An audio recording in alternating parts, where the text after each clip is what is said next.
that they can have.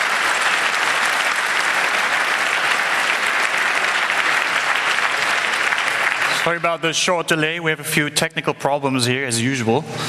I'm Sandro Gaycken. I'm here to welcome you on behalf of the club. We're glad you're here, glad you came. We have an excellent Congress for you.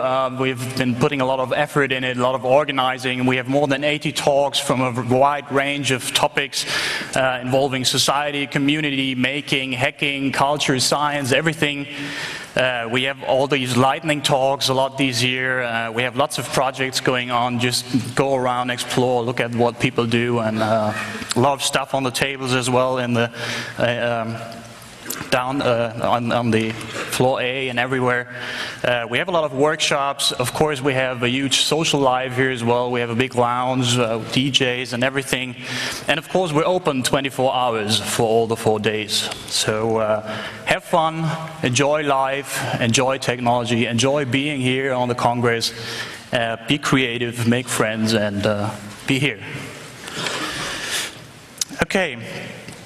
I just want to say a little bit about the motto, then I'm going to give you a brief tour on the Congress and the whereabouts of everything, and then I'm going to introduce and hand over to John here. I think nothing to hide is really an excellent motto for the Congress. Of course, we've had a couple of notions already on the website to associate with that. Not only that we have this public opinion, I have nothing to hide, but also another few notions in terms of we have nothing to hide. We've had a lot of successes over the past year, and we shouldn't hide them. We should be proud of what we did and what we accomplished. Another notion was that there's nothing to hide anymore in today's surveillance society. There's just no way out to get a little privacy and that. But the thing I really want to turn on here in my just very brief introduction is, why is it still a major public argument? I mean, that's really one of the big problems we should address as activists, because it's actually been challenged for a long time. I mean, we've had a couple of arguments going on over the past years that nothing to hide is not even a main concern about surveillance. We have a lot of other concerns, you know. We have these stuff of automatic self-control, psychological effects in the panopticon. We have a mainstreaming monoculture of values. We have social sorting going on with surveillance technologies, because you're always surveilled as someone. We have the connection, deep, intimate connection between privacy and freedom, and all these connections we have with democracy, civil rights, all these notions we have in our state. We have these repressive capacities of surveillance techniques, and then of course we have all these other issues which we care for in a technical way as well. Security risks, data leaks, technologies in the wrong hands, and all that. So there's a lot to worry about surveillance, not only that you have nothing to hide or anything. And then, in addition, it's not even a very valid argument. We can ask ourselves easily, do we want a society with nothing to hide, you know? And then you can easily come to a couple of points where that is not a good thing to have, you know? People can do the right thing and yet have to hide, like informants to the press, for instance. We see that the press actually lacks a lot of informants currently, because people are worried about surveillance and they're worried about the big bosses catching them anyway, no matter what data protection says. Then people can have weaknesses, you know, they can have illnesses or social problems, drug problems, and why do they have to tell that to all the world, you know? Why do they have to be put into databases with that, and which are accessible from a number of state authorities, medical records, and so on, you know? Why shouldn't we just let them alone? And that's an idea of solidarity, to help them and not to question them. So why shouldn't they be able to hide that, you know? Another thing is, of course, that people can change as well. If you see stuff like school records, school databases, or medical records, which really record all the stuff you did wrong when you were a child, or all the medical problems you had when you were a child or when you were younger, you can change, I mean, over time. And why shouldn't you be able to hide that, you know? Why should these databases be some sort of eternal memory and keep all your weaknesses from the past and all your problems from the past available for everyone? And then the last argument, of course, is, well, you got nothing to hide today, but how about tomorrow, you know? How about if somebody comes to power who doesn't like people who wear red socks or whatever, you know? Then all of a sudden you've got something to hide, and that's how the situation can change. So nothing to hide. really is not a good argument. I think it's invalid, it's weak, and it's not the only argument you should consider when you're concerned with surveillance, but it's still very popular for the people, you know, and we have to ask ourselves, why is that so? And apparently the reason is because nobody told them about the other reasons we have to confront surveillance. And that's the point, I believe, where the motto points back to us, and where we have to say that we have to work harder to politicize the public. There's still a lot of knowledge which has to be brought out to the public, to the broader public, and the public still has to be politicized for our issues and our topics. And that concerns us because we are technologists with a political conscience, and a lot of what is happening in surveillance, in as much as in other stuff we're concerned with, like censorship, is happening in a very high-tech way. And only technical experts are able to understand what is going on, to understand in detail the potentials and the dangers of the technologies which are developed there, you know. So only we can understand that, and only we can alarm the public. We can tell them, hey, there's something fishy going on, you know, there's something shady, and we have to look at that in politics and the economy. Only we can explain that to them. And of course, only we can develop countermeasures to stuff which is already going on, you know, like countermeasures to counter censorship in China, for instance. So we are really needed at the front lines of this particular battle.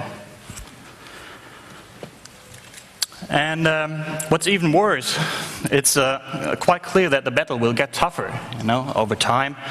The economy and the state always aim for more and more control. We have seen that over the last year. There's an exceeding interest in a couple of authorities, a couple of rationalities to actually enhance all the stuff that they're doing now, to enhance censorship, the commercialization of information, widening the digital divide. There's an exceeding interest to administer and control by means of data and databases. And of course, we have this big problem of the new paradigm of criminalistic intervention, which is currently being developed and followed worldwide, namely that crime fighting will no longer has the idea of investigating a crime after it happened, but rather prevent it before it happens. And that, of course, is something which you can only realize by substantial use of surveillance, right? I mean, you have to constantly observe everyone who's potentially suspicious in order to catch him right before he commits a crime.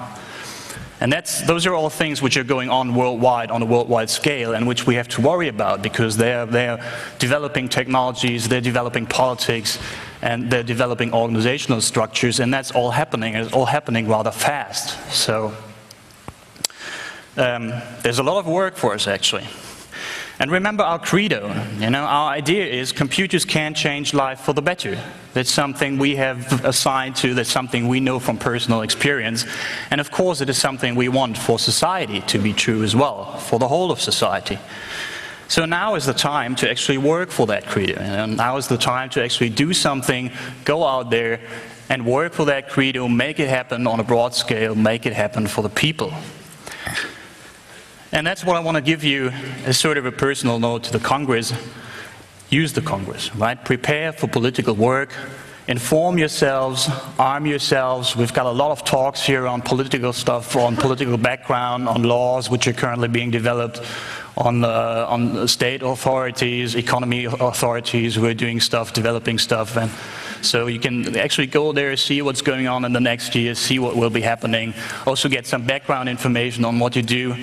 And then, of course, you can use the Congress as well to network with others. We have a lot of activists here, we have a lot of political projects on the Congress as well. And go there, meet them. They'll always be glad when you join them, when you show an interest in what they do. You're always welcome. And then, well, go out and activate something, you know. And I know, of course, that a lot is happening already. I've been traveling around Germany, visiting the regional groups of the CCC, and it's really tremendous what you guys do. I mean, really, there's so much going on. There's so much discussions. You're reaching out into the public. You're trying to do things, trying to get into the press, doing radio shows, everything. And that's all great, and thank you for that, right? That's really a great job you're doing, especially over the last year. And we have been able to scratch on the very surface of what is happening, you know, to scratch on the surface of the big things as well, and that's a very good thing. But we still need more. We need an ongoing pressure on this situation. We need the people to be concerned about it, especially now in the year where people will turn very much to their financial situations, to the world financial crisis. We have to pay attention that all these privacy issues, although the issues we are trying to defend, will not fall under the table. So that's actually something we have to do, and that is something I would like to use the Congress for as well. So have fun, enjoy life, enjoy the Congress, but also be responsible, right? Go to the political talks, inform yourselves, and try to involve yourselves into these projects. Okay, that's my short personal note, and now I'll just give you a little tour around the Congress. We have a couple of institutions, meanwhile, which you can use on the Congress to do the stuff you want.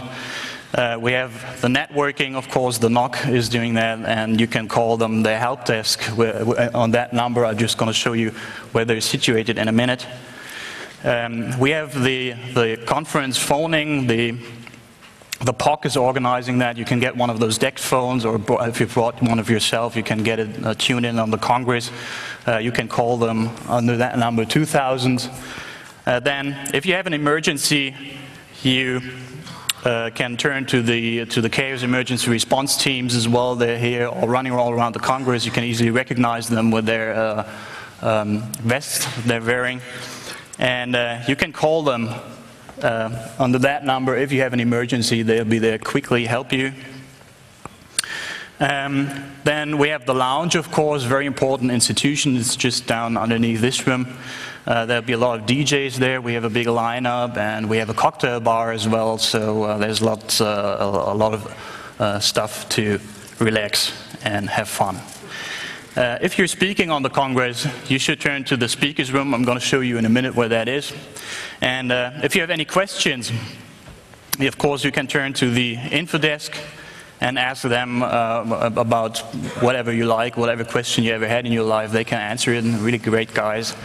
They're down on the first floor, just behind the entrance. I'm going to show you that as well.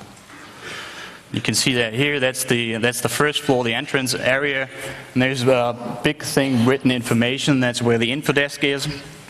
Then you have the speakers room on the bottom left. And the big area in the middle, of course, is the lounge, the art and beauty stuff. We have also another DJ area down in the floor A, and go there. Right, look at the stuff happening. There's a lot of art and beauty going on, a lot of nice projects going on. The rest of the important stuff is on floor C. Really, we have up there the POC, where you can get your phone programmed. Up on the left, and then up on the right we have the Network Operations Center help desk, where you can go if you have a problem with networking. Okay, so that's the tour. Oh, that's not good. Now, some projects you should know about. As you all know, we have a lot of projects going on, a lot of interesting stuff, and it will be impossible to mention all the interesting things, but I just want to highlight a few to point you to some things you should not miss out on.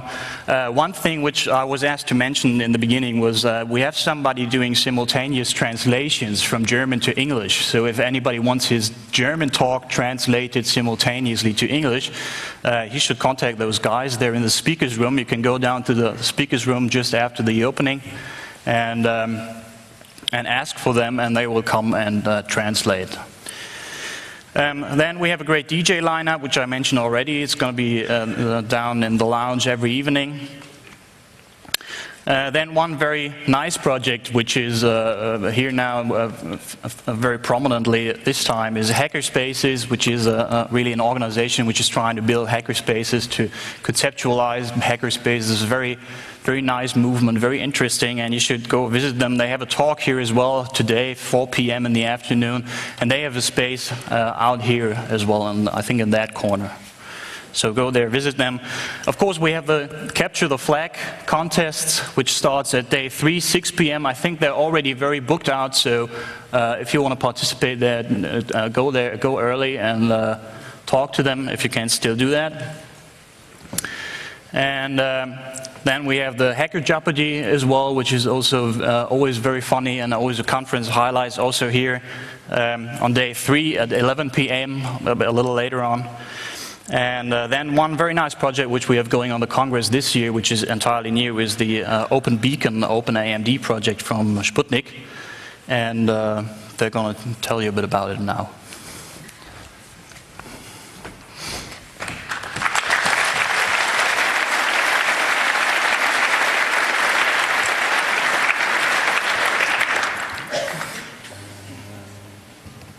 Thank you for the nice introduction, and thank you for the opportunity of allowing us to show you a little bit what we plan to do. So during today or the following days, you will start to see appearing this poster in the areas. It's a poster to promote the project, Sputnik. So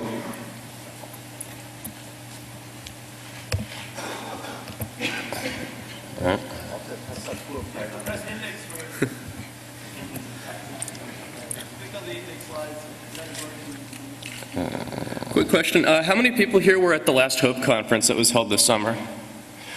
Anyone? Okay, one person, two, okay, single digits. Basically, people who have been to the CCC before may have seen the Sputnik project, which is basically triangulation of people.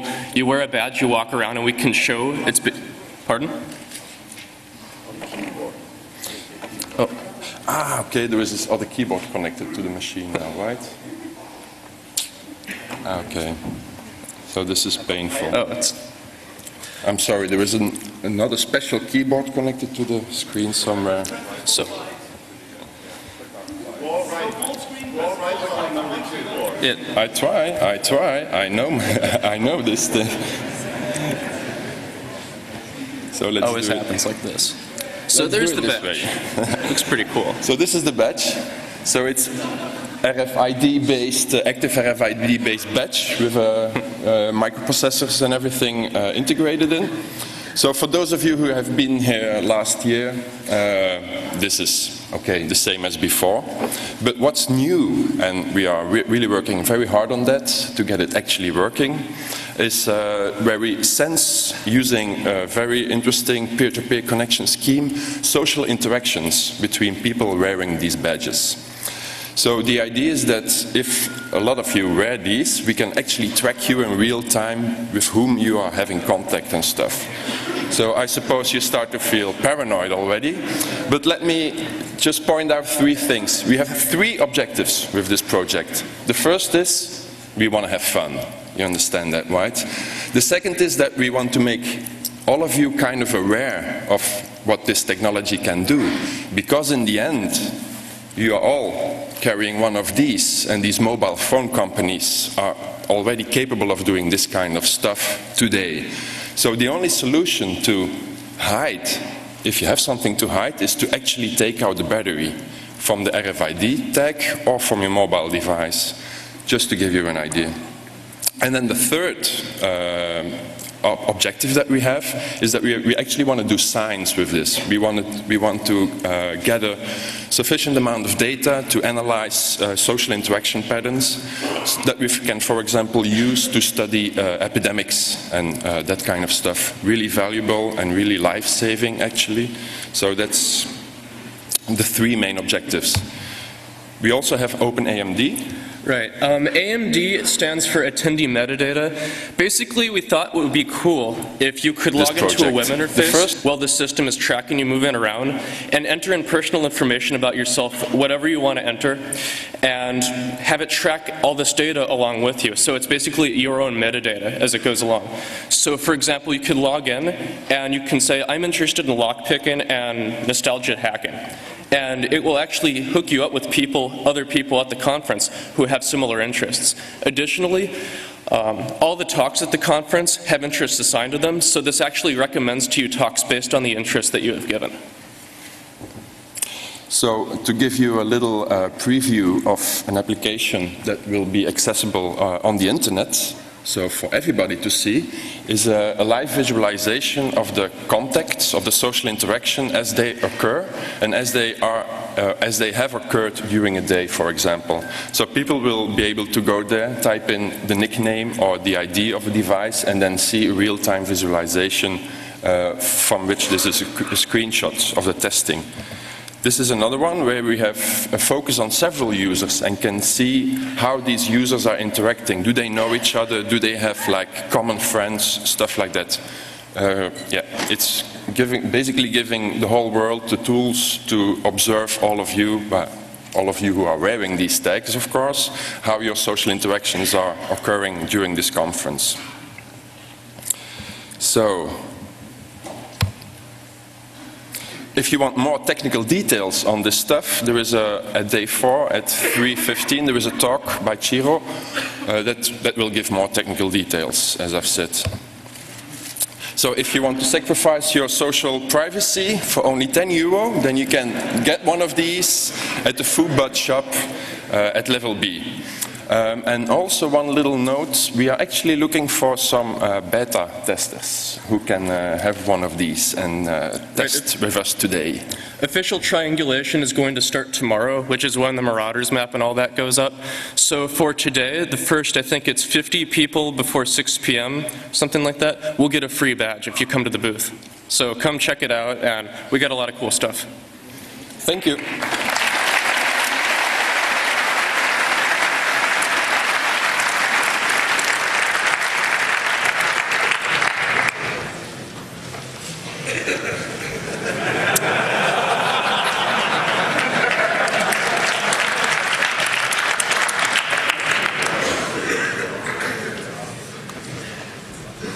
Okay, yeah, thank you. That's pretty cheap, 10 euros for your privacy.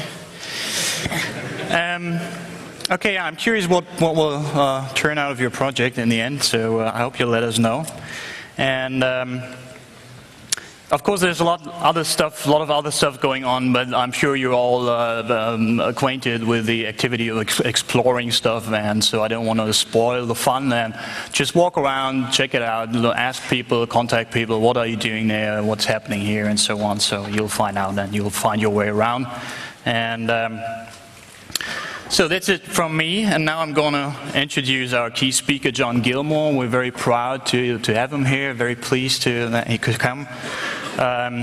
He's a very prominent figure in the hacking scene as well. He has been around for quite some time. I believe he's the co-founder of the Electronic Frontier Foundation in the States, co-founder of the Cypherpunks as well as of the alt news groups on the Usenet. He has been developing and supporting many free software projects who have benefited from him a lot.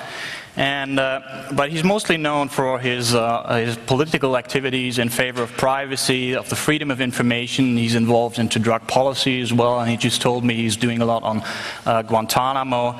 And of course he's concerned with the liberal society for the information age in general. That's like the theme behind all he's doing. And as I said before, I'm very pleased to have him here and announce him now. John Gilmore, everyone.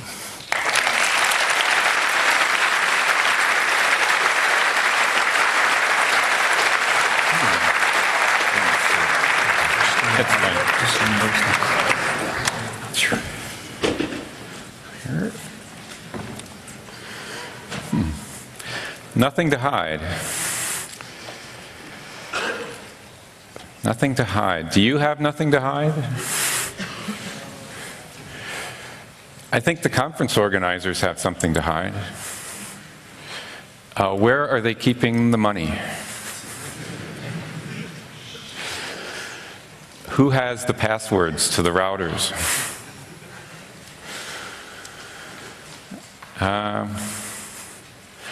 I think nothing to hide is bullshit. And the interesting part is to figure out why. What's wrong with nothing to hide?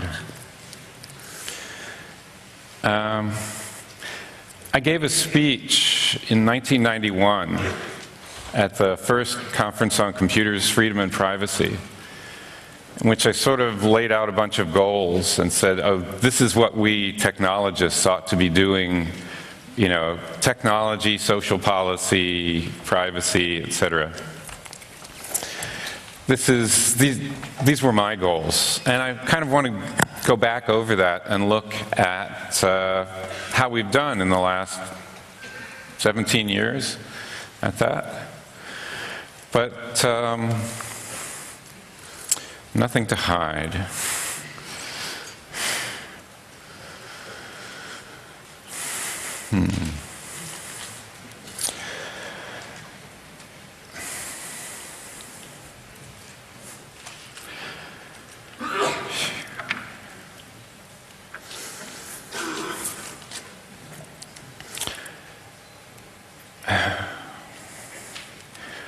I asked, what if we could build a society where information was never collected? Where you could pay to rent a video without leaving a credit card number? Where you could prove that you're certified to drive without tying that into everything else you are? Without giving your name? Where you could send and receive messages without revealing your physical location? Sort of like using a post office box, but electronically. How have we done at providing that? I mean, in 1991, in my life, I was working on free software. The GNU C compiler worked on the VAX and the 68,000. This was before the cypherpunks. Just a year into the Electronic Frontier Foundation. Where have we gone in the last 20 years? Are we better off? Are we worse off than we were in 1991? And the interesting part for me is that some of the things that we thought would be really useful turned out to be useless, and some of the things we never thought about were the things that actually provided us some help. So, for example, Wi-Fi is one of those things that was never really designed to cause social change. But in a sense it has. When wandering around the city, you can often find your way onto the internet anonymously, because the people who implemented Wi-Fi didn't really know their crypto very well. And they made it hard to configure and hard to work. And so people got used to just putting up open Wi-Fi nodes. That wasn't intentional, but it happened to work. On the other hand, a lot of things that people laid out as, oh, this is how we're going to save ourselves from the information totalitarianism, haven't really worked. Sandro has a speech later today talking about what's wrong with data protection and how the promise of, some large organization, a government, a Google, someone like that, will collect all the information and then promise not to be evil. Do we believe them? I can't hear you. Well, so what are you doing about it? When you want to go to a website, do you type its URL into your browser, or do you type it into the Google search box? Do you teach your friends that you can type into the URL bar, not into the Google search box?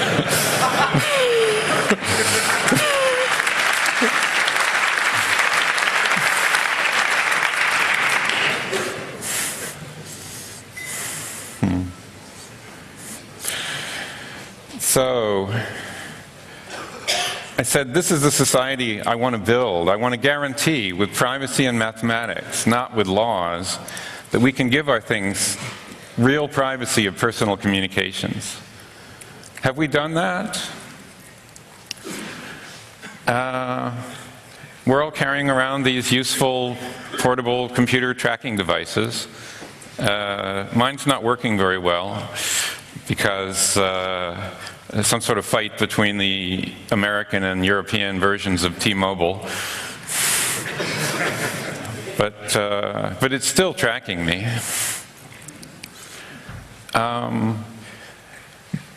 It even uses encryption, but it doesn't use it very well. And we have people here in the audience who have worked to make cell phones private.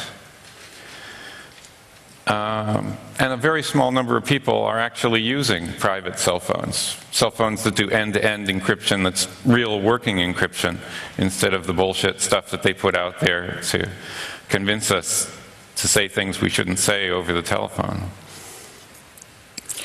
But I would say that while we won the right to use encryption in the 90s, which was very much at risk, certainly in the United States and maybe in other places, what we didn't do was actually deploy it into the infrastructure. We have a small fringe of people who are using it. And that's a good thing. But we need to figure out how to grow that fringe to a much broader audience. In 1991, I was on the internet. Many people were not.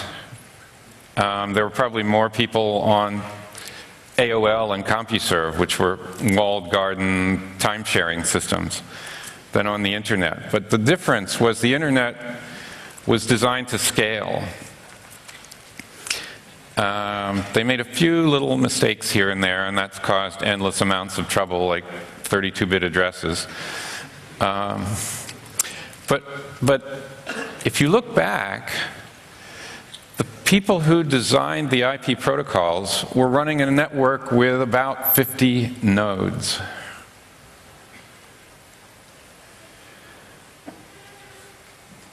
They were either incredibly smart or incredibly lucky to have built stuff that would scale up. And part of the way they did it was building it decentralized. The routing system has no center. The Usenet, which actually predated the internet, has no center. It may have no substance left either. I think it runs on about 4 huge nodes, and everyone logs into it to read it, which sort of defeats the purpose now. But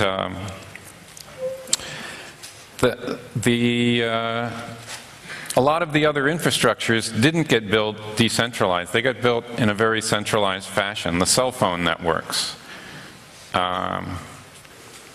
the identity credential issuance networks, all of those things have not succeeded in the hacker community. Versions of those have not succeeded.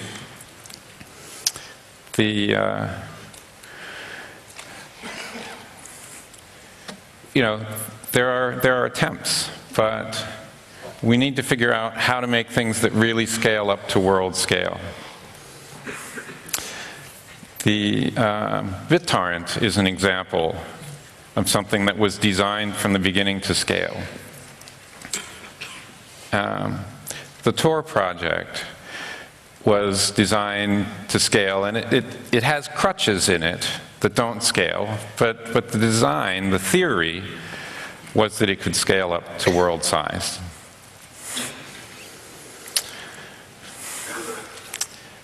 So, I asked that we build encryption strong enough that even the NSA can't break it. I think we probably succeeded at that.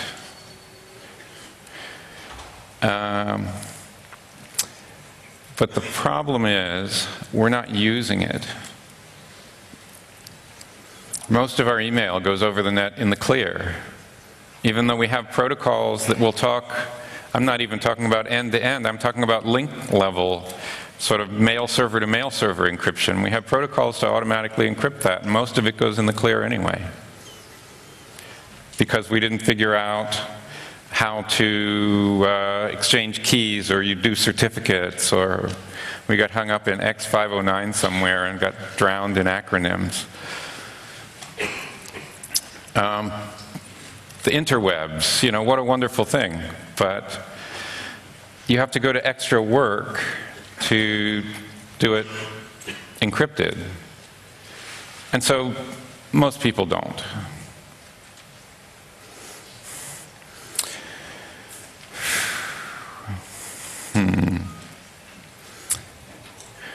Meanwhile, while we were defeating the NSA in theory, they were defeating us in practice. Right? Besides wiretapping all of the people all over the world outside the United States, they're now wiretapping all of the people all the time inside the United States. The people who nominally have political control over them so far have not been able to exercise practical control over them.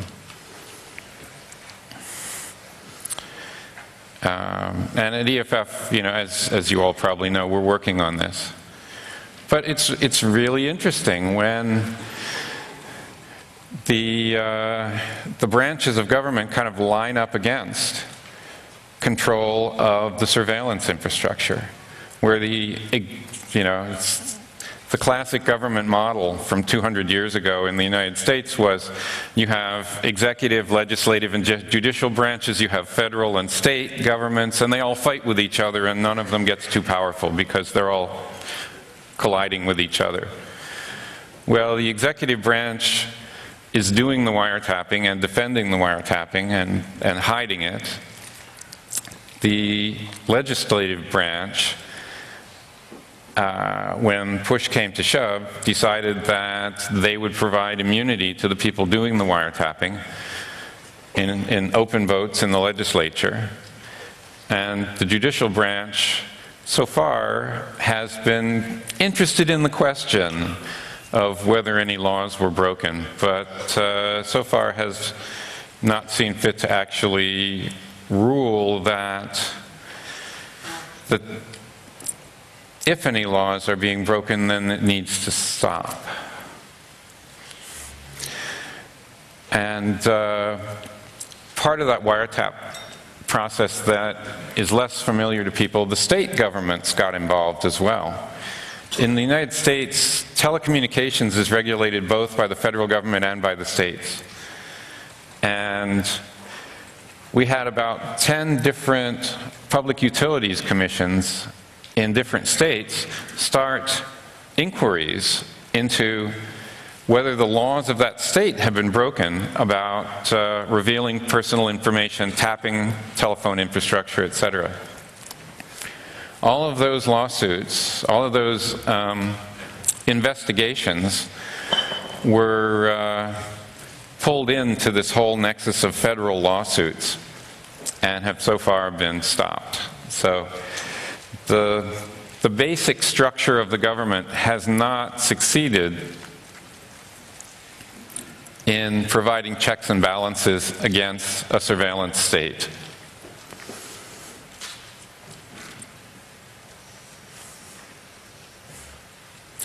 So what do you do about that?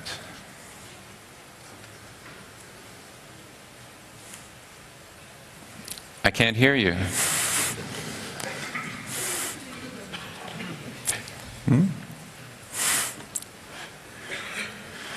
I mean, governments change over the centuries, and people come up with new ideas, but I think we need some new ideas.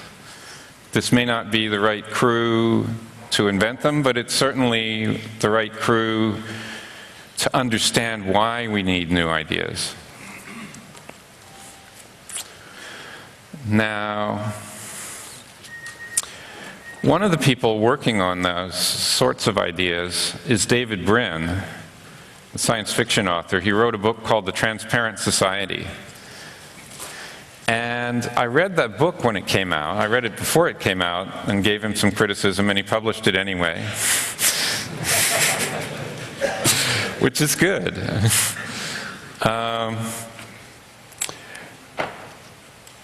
And he didn't convince me of his ideas when I read the book, but he's been, society has been convincing me more and more as I see how things have gone. His basic thesis is that accountability is more important than privacy as a social function,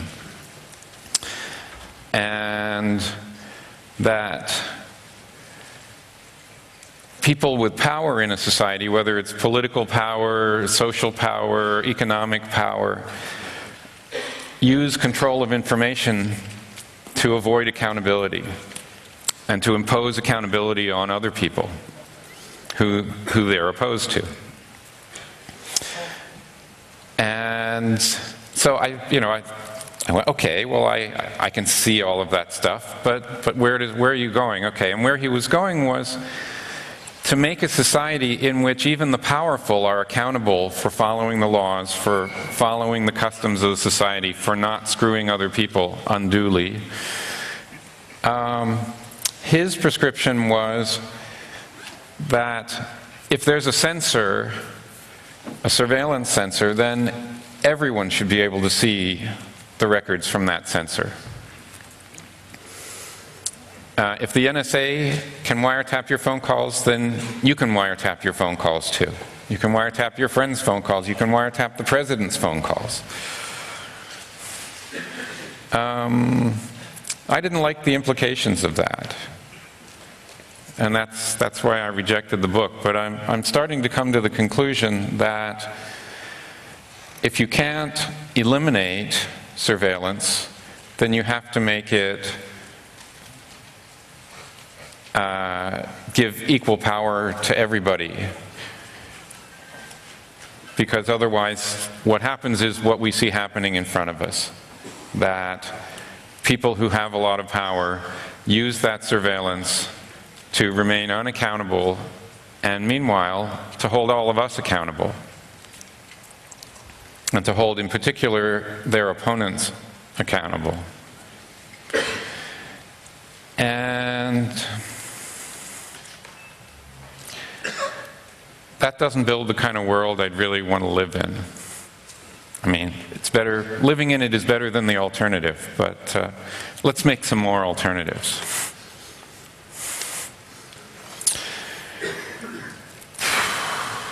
So, let's see.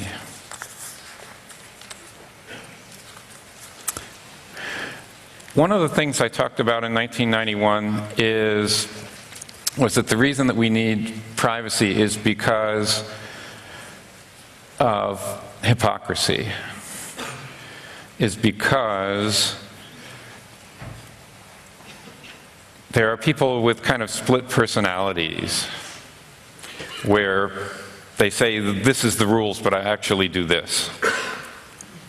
They say, oh, the rule is you're not allowed to use drugs to alter your consciousness. But here they are drinking coffee at 10 in the morning. Or doing other things. And most people don't seem to quite get that. One thing that occurred to me is maybe a better way to explain it. Hypocrisy in a single person, it's fairly common, but it's fairly innocuous. You can catch them out at it if they're too egregious about it. But if you think of society, as a person, as a body politic, of course there's going to be hypocrisy. Of course everyone in society is not going to agree about what the rules should be, and everyone in society is not going to agree about how they should act, what they should do in the world. And that's where privacy has been a social lubricant to say, okay, if you belong to this community, even though some part of society disapproves of you, you can keep doing the stuff you're doing. You can pray to this God if you want, and all those people who think your God is terrible, they won't even know, so don't worry about them. If we're actually going to build, if we're going to live in a society where everyone can see what everyone else is doing, we have to build a whole lot more tolerance, a whole lot less of the, oh, well, I can see him smoking a joint, so therefore he has to go to prison.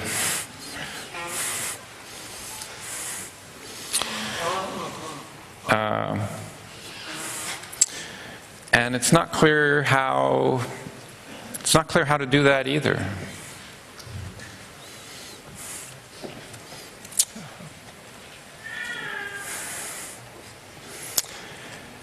Now, one of the issues I've been working on is identity. I mentioned it in the 1991 speech, but I put a lot more focus on it after 9/11, because I noticed, at least in the States, I don't know quite how it's been here, governments were paying a lot more attention to tracking the movements and communications and activities of individuals and building big dossiers about them. I understand in this physical location there used to be more of that going on, and now there's maybe less. But I think in other places in Europe, the trend has gone the other way, and the UK, for example. And certainly in the United States. And if you look at it, you can sort of see, I mean, the reason is obvious. If the government wants to, if a government or a large, a place like Google or something like that, a large organization, wants to apply surveillance to its opponents without wasting its time and money surveilling everybody, which is still a little too expensive, they need to figure out who those opponents are, where they are. It's a way that, even though they can't put keyloggers in every keyboard, and they can't subvert the encryption, in every iPhone and every laptop, if they can figure out, oh, this is his laptop, this is his checked bag, let's look at it. If this is his or her movements, let's see who he or she is talking to. Then they can imply the really intrusive surveillance in a way that the average person never figures out. And all it takes for that to work is for the average person to say, oh, it's of course I'll show my ID anytime you ask. Right? I have nothing to hide. Yes, this is me, John Gilmore, getting on an airplane.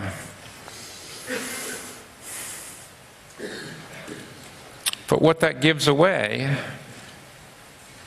is the ability to target the people who do matter. Even if you don't matter. So I've been living in the United States without an ID. I have a passport, and I use it to escape the country.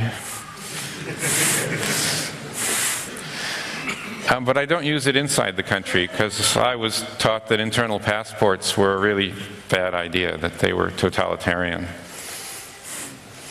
Well, the United States has internal passports now. And as a result, I can't fly around in my own country.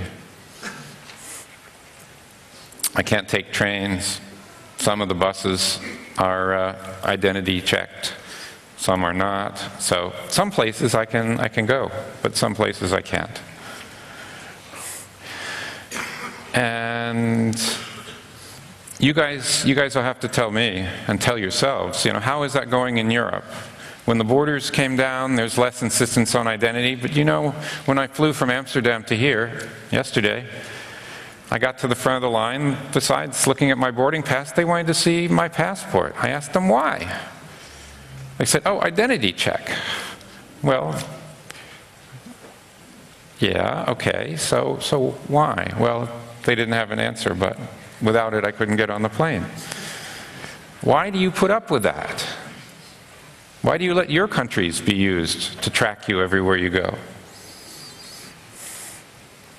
Because you have no say in the matter? I don't think that's true. Well,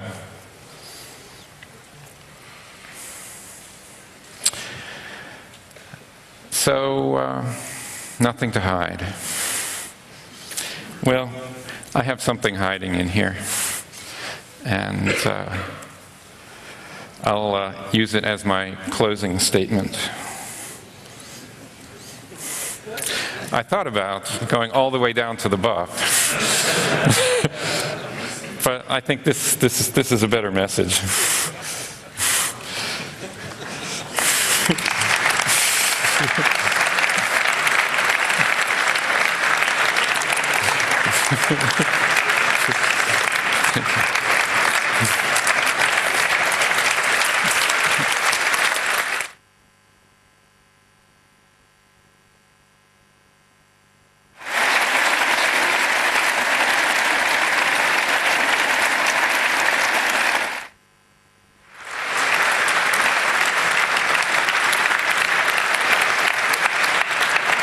Okay, yeah, thank you.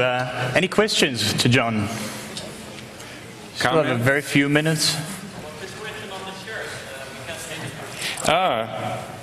It's a picture of Osama bin Laden. It says, "I'm still free.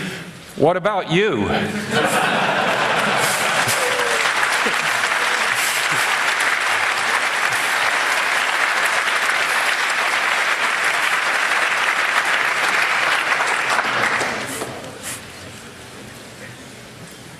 Any questions, comments?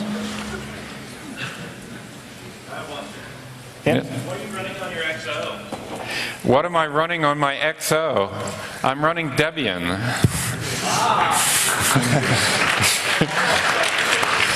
Right. How do you get your developer signature?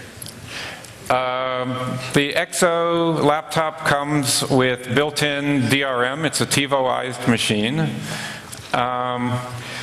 And you can't reflash it without permission from its creators. However, this permission is called a developer key, and you can get it by going through the OLPC website. There's a link on your OLPC for how to get a developer key, and then you can install it, and then you can run whatever you want, sort of like any old PC.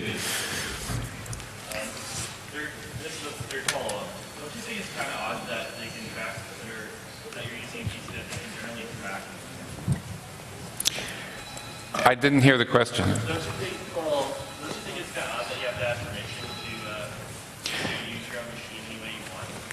Do I think it's odd that I have to ask permission to use my machine any way I want to? Abso-fucking-lutely. Yes. In fact, I've had a lot of interactions with the One Laptop Per Child project about that issue. I believe they are currently in violation of the GNU public license because of their DRM scheme, violating both the GPL version 3 for TiVoization and also GPL version 2, just because hundreds of thousands of children in the third world have received these laptops with binaries and no source code. The ones that are on the internet can sort of batter their way through a series of websites and figure out where the source code is. I mean, I've been hacking on these things for a couple of years, and still I have some trouble finding different bits of the source code for it. But the ones who aren't on the internet have no access to the source code. And they need to figure out how to fix that. I think that's it for my questions. Okay. Do you have any idea if the situation in the United States will change under the new government, or will it just stay the same? Do I have any idea whether the situation in the U.S. will change based on the new government? Well, personally, I didn't vote for the guy.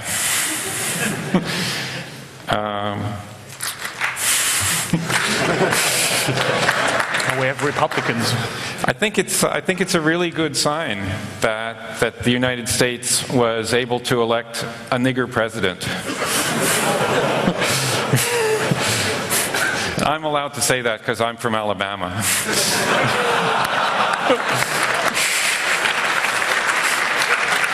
I think it's a really positive sign, but I don't think that his policies on whether the government should be bigger and have more control over individuals are any better than the Bush administration's policies on that.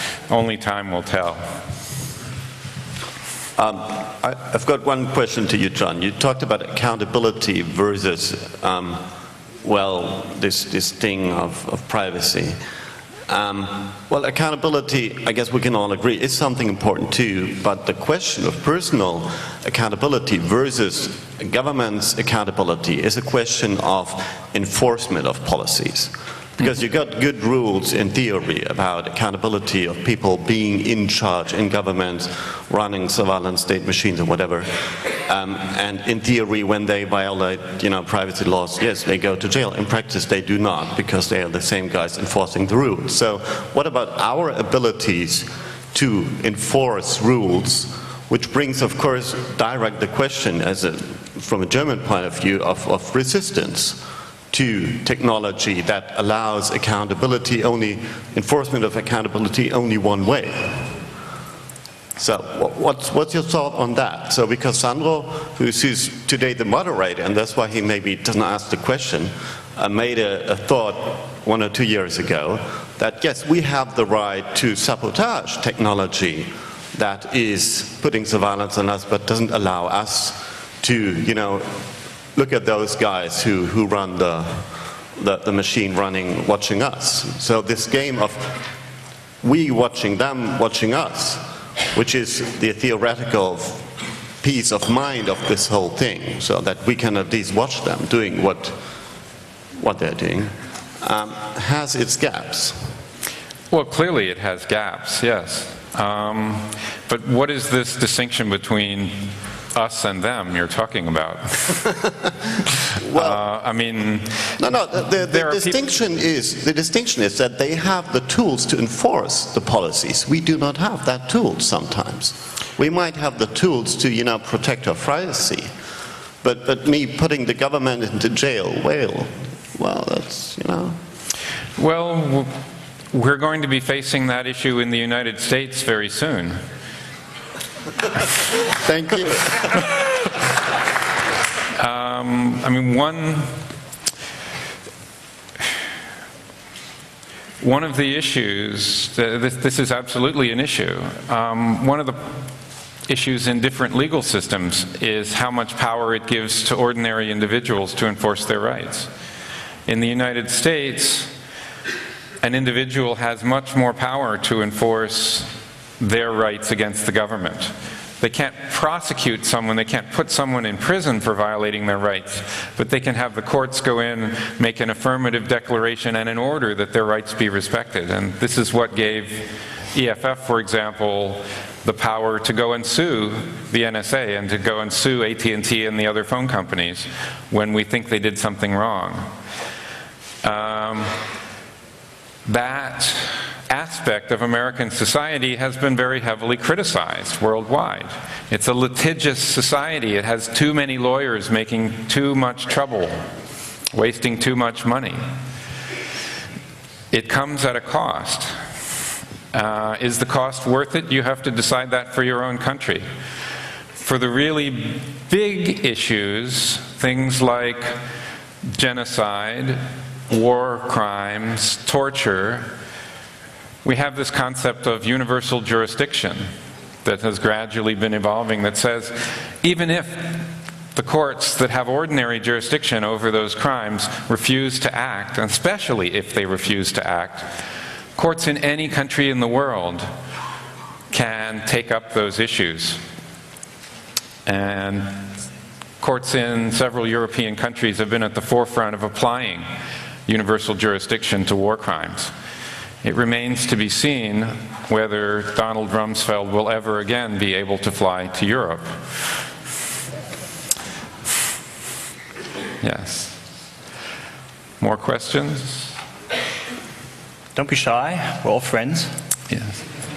Can you give us 3 or 4 things that we should do? What can we do? That's a good question. Three or four things that you can do.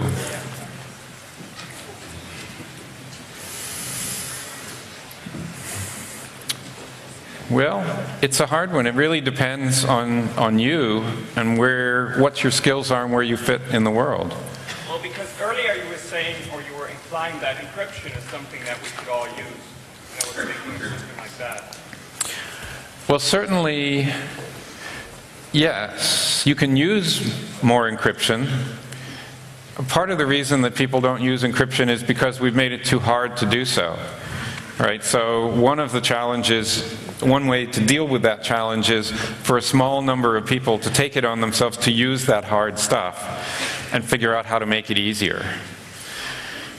And that's something that this community can do, is knock the rough edges off that stuff so that it becomes possible for your grandmother to use it without really noticing that she's got more privacy. Beyond that, I wish I knew. I'm here not to tell you the answers, but to hopefully learn some from you. I have some answers. Come to my talk. Yeah. Okay, any further questions? Well, maybe I have... Oh, okay. Oh, yeah, in the back. What is the point of equal accountability for everyone if there is a subset of the population making the laws that you have to follow, that everyone has to follow? What's the point of accountability for everyone if you only have a subset of the society making the laws that everyone has to follow? Well, that again is another big social challenge, a challenge of how to organize your society.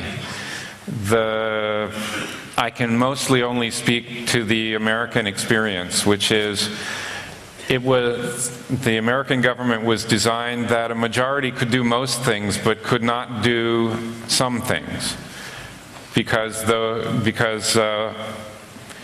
doing certain things like restricting other people's ability to speak or move around freely or their privacy from being searched at any point, etc., those were considered too dangerous to the openness of the society.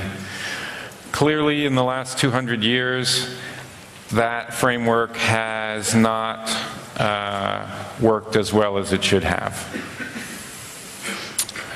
In particular, the prohibition on searches without warrants has been routinely ignored by all branches of government, and that has brought us to the surveillance society we're living in today.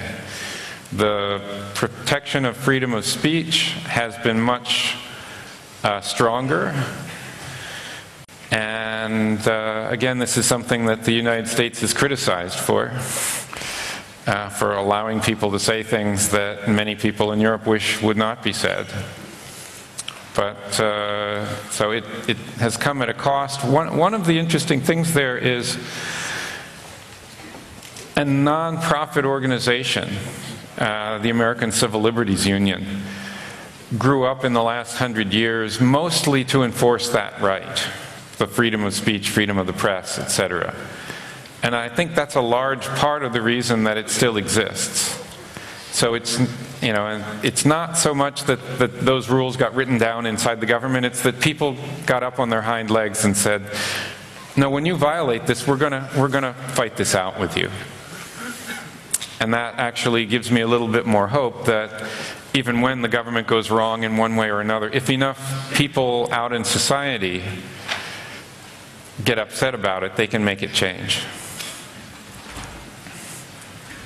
Yes? So, you were talking about the abuse of identity cards and how they were used to track us across all over the world. When I'm thinking about the key signing party, the PGP key signing party, most of the time you have to present your ID card. Well, it seems to be in conflict with creation of an alternative trust relationship. What are your thoughts on this topic? I never presented an ID card to get my PGP key signed.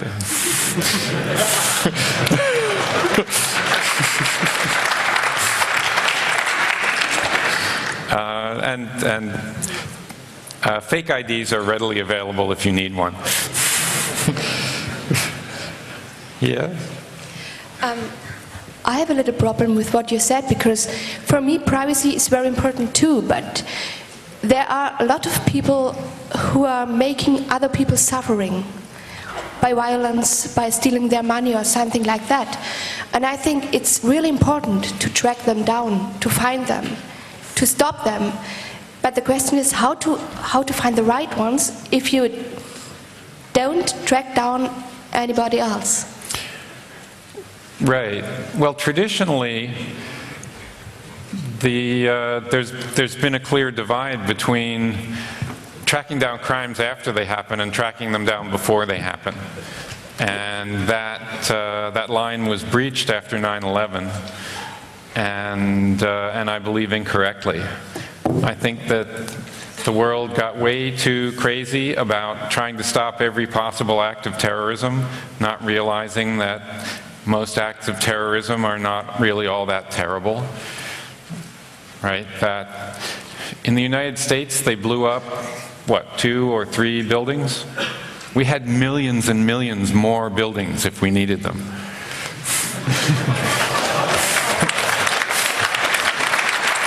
Right? In one day, we had 5,000 people lose their lives. That week, 5,000 more people lost their lives due to heart attacks. And the next week, 5,000 more lost their lives due to heart attacks. And the next week, 5,000 more. But everybody took their attention off of the heart attacks and put all their attention on stopping that one-time loss of life. All right? I just think it was an overemphasis that needs to be corrected before we can get back to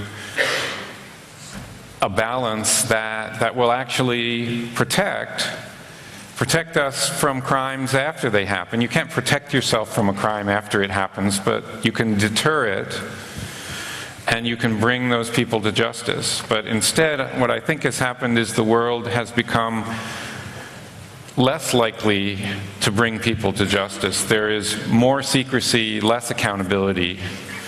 The people who are brought to justice are as often innocent as guilty. I've been working to free the people in Guantanamo for many years now. I've been supporting lawyers who have been succeeding gradually in the courts to get them out. I am paying tuition at university for 3 different former Guantanamo residents. And I'm now running on reserve battery power.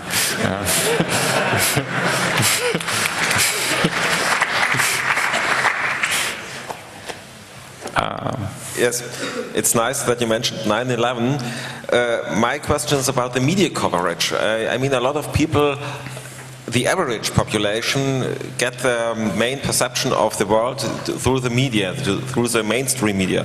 And my question is, since 9/11, we've witnessed a major uprising in the whole terrorist issue in the media, and not just the real-life coverage, but also fictionally. Series like 24 promote all those cool prosecution methods, which are called hacking. We all know better that stuff that they show in 24 and the like are not real hacking. But they show how they can track people electronically, and in the end, the good guys always win. Isn't it a matter of the authors that fictional stories always influence the way how people perceive the real life, the history, future, and present? If we want to change the way people react on the statement, nothing to hide, wasn't it crucial to influence the fictional culture in a way to question the current behavior patterns of surveillance and security reliance? Yes.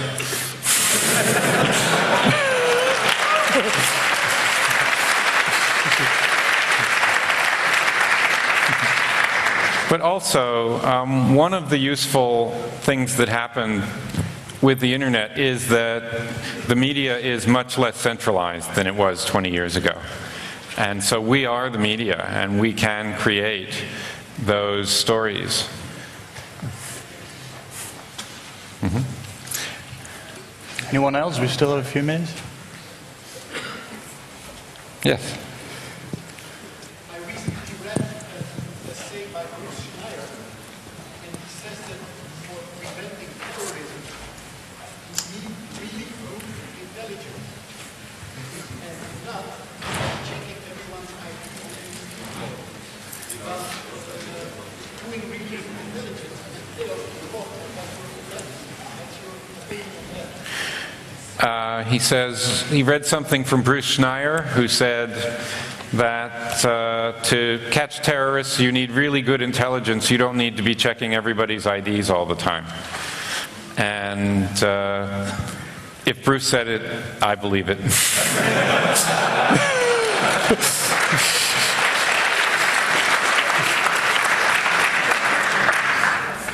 Yeah. Jake. What do you think of the power of document leaking, things like WikiLeaks, and maybe what each of us can do in our daily lives anonymously to maybe record phone calls of our elected officials and leak them onto the internet? And do you see any value in these things? He asked about the leaking of documents, use of WikiLeaks and other things, and what can we do to maybe record our interactions with public officials and things and put them out in the public. I think this is a good thing.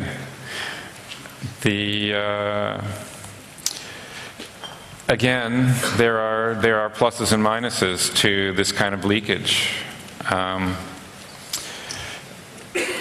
Some people in the UK are losing their jobs over the leak that they belong to a particular political party, because that's considered a racist party.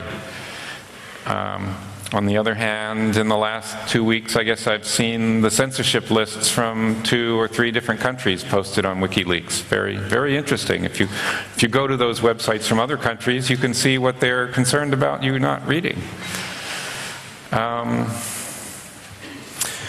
As for recording your interactions with politicians, it's interesting, but it's really kind of a sideline. The most interesting leaks come out of people working in the government. Not my interactions. Yes. Their interactions. Recording their internal interactions inside the government?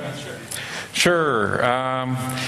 Interestingly, some of the worst governments, it'll be interesting to see what happens after the Bush administration leaves office, to see how many records are left of what they were doing.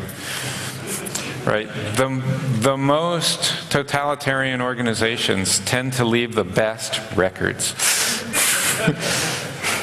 There's a project happening now in Guatemala where there was 30 years of civil war in Guatemala that only ended in the 90s, and the national police were involved in a long campaign of disappearances, tortures, murders of political opponents. A few years ago, a huge building full of paper records was discovered in Guatemala City, in this sort of police compound. The neighbors were concerned that the building might have munitions in it and that it might threaten their neighborhood. So they sent the Ombudsman for Human Rights in to look at it. And what they discovered was 110 years worth of full records of the National Police, including like 70 or 80 years when they were a reasonable police force, and another 30 years when they were raping, pillaging, murdering, and torturing. And currently the effort is just to save those records, is to sift through them, scan in as many as we can, get them into safeguard before someone throws a bomb into the building and destroys them all, who doesn't want accountability. And then, you'll spend the next 50 years with sociologists trying to figure out, how did a good police force go bad? But I just saw an interesting article about the Nixon, the Watergate issues that drove President Nixon out of office. The leaker has been known for a few years to have been the #2 guy in the FBI who alerted the Washington Post to the president's activities in bugging his political opponents and eventually brought down the president. And the thesis of this new article was, this guy was not only doing it because he thought the Constitution and the democracy was being violated or whatever, he was doing it because he was passed over for promotion to the head of the FBI.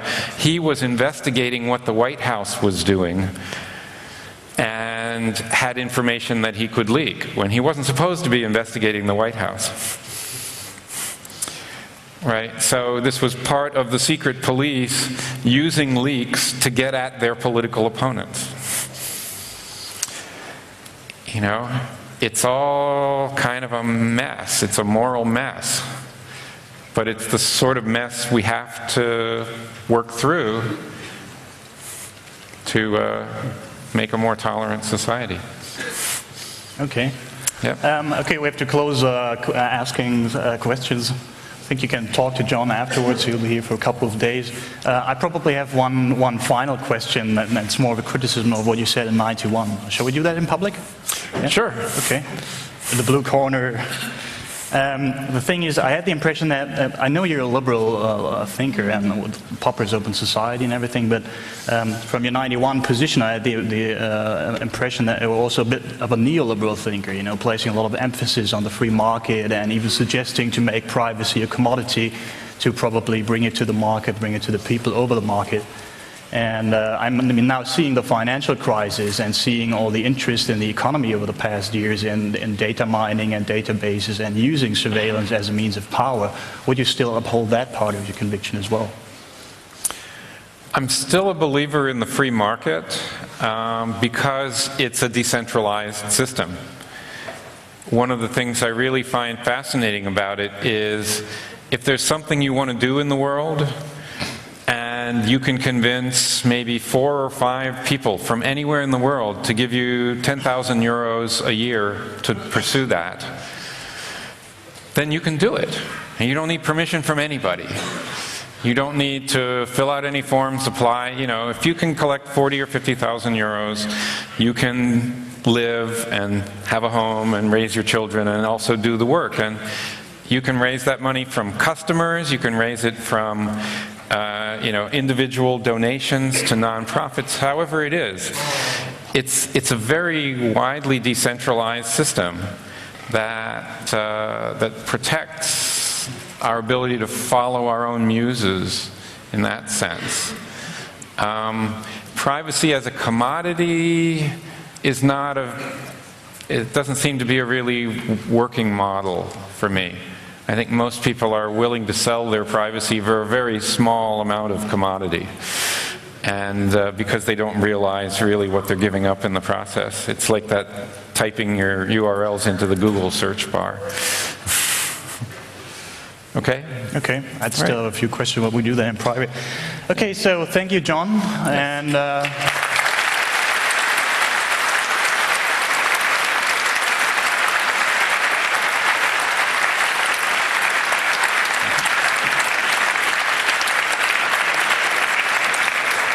Congress is officially open. I hope you'll all have a good time, splendid time, informative time, and I'll see you all in 4 days. Thank you.